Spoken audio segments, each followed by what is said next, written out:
Outdoor Academy. Today, I'm gonna go fishing.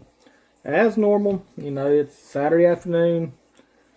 I want to go put some flies on top of the water. Past couple of times I've noticed my line is sticking more and more. Now down here in these South Georgia creeks, this water is dirty. A lot of times there's junk, there's gunk floating on top of the water. And over time that begins to stick to your fly line. And your fly line begins to get a film over the top of it. And it don't throw as good. So I'm going to show you today how to fix a dirty fly line. Or how to clean your fly line. Went to Bass Pro Shop, got some of this fly line cleaner. Now, this is called fly line dressing. It is by Scientific Angler. I like their products. So let's open this bad boy up. And what you're going to get is you're going to get a two-sided sponge here. Now this side here, it's kind of rough. This side here is just like a styrofoam. Then it comes with your dressing, or your cleaner. Now they say on this stuff you ain't supposed to eat it. So those of you out there that thinks about eating random stuff, because somebody did it, don't eat this stuff, okay? Just a word to the wise. So let's get my fly rod set up and let's figure out how to get this thing done. First thing you want to do is you want to open your bag and get out your fly line. Just start working it out. So, see this line? See how it's pretty pliable, but it kind of don't want to just roll with it. So what we're going to do, I'm going to take a bit of this on this side here. Take a bit of this fly dressing, make sure it's. We're just going to put a dab right there. Now that might be too much, might be too little. We'll figure it out as we go. Now to be honest with you, I've never actually used this brand, but the way you do it is you catch your line in the middle of that stuff like that right there, and then you just pull it. And what that's going to do is that's going to pull and clean that line. And you're going to go through your entire line doing that. Notice how dirty that's getting right there. So that means it's doing the job. And you just pull it all.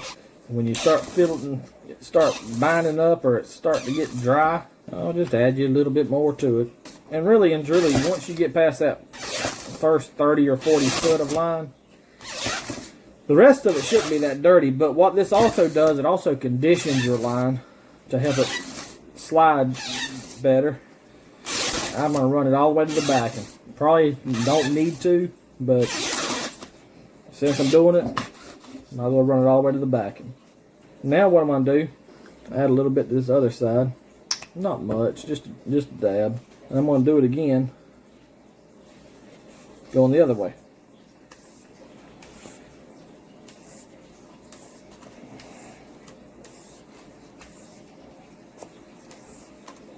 And it's just working it out just like that. Just put it in there, pinch it, and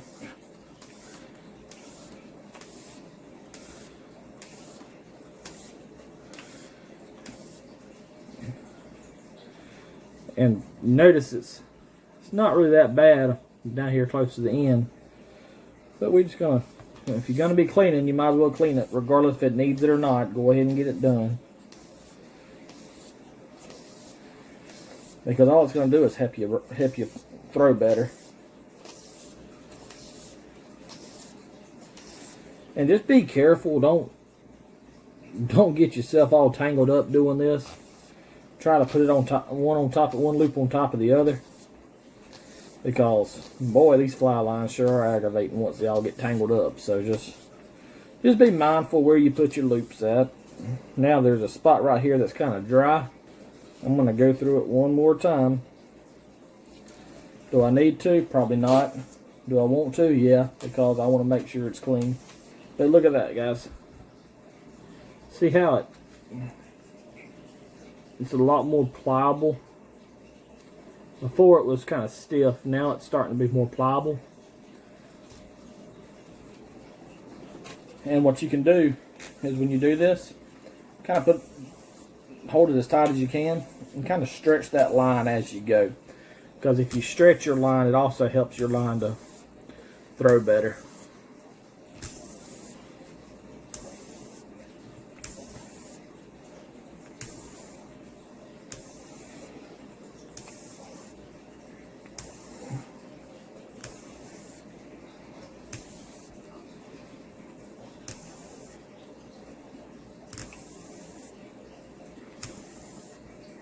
And I think pretty much all fly line cleaners works. If I can find a decent one, I'll put it inside of the down in the description of this video. If y'all are looking for some, and y'all like me, I'm 3 hours from the nearest Bass Pro, and there ain't many fly shops. Actually, there ain't a single fly shop in my area, so everything I buy has to be offline. So what I'll do is I'll put it in the description down below if I can find the actual one that I'm using or one that I've used in the past that does pretty good. So all the same concept. Thank y'all for watching, and good Lord's willing and the creek don't rise, I'll see y'all in the next one. Unfortunately, today's gonna be a hard day of fishing once I get out there because the creek's pretty high.